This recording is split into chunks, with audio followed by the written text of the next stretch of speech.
So here I am at 343 Industries in Kirkland, Washington, and Xbox has been kind enough to invite me up here to go hands-on with the multiplayer of Halo 4 for the first time. And I'm here with Josh Holmes. You are the creative director on Halo 4. Josh, a big day for you guys. You opened the day with the big unveil of campaign, and now tonight we're going to get a first look at multiplayer. And this is a pretty ambitious multiplayer mode. Huge, yeah. The video that we showed in the press briefing today, you saw that giant ship that came over Master Chief. That's the Infinity, and that's the foundation from which all of our multiplayer experiences are unleashed.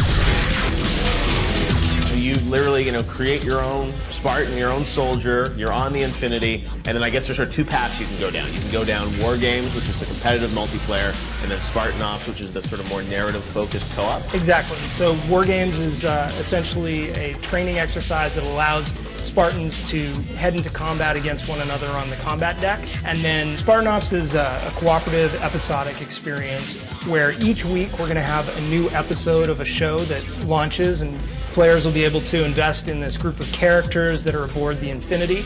And then we'll have 5 missions that launch each week along with that episode that they'll be able to go online and play with their friends and kind of drive the story forward.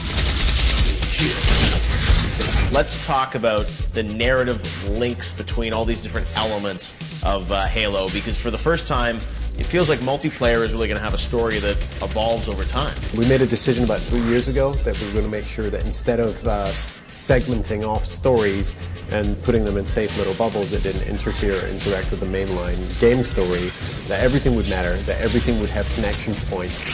They're all standalone narratives, they're all going to be completely compelling and understandable, no matter what angle you go in from.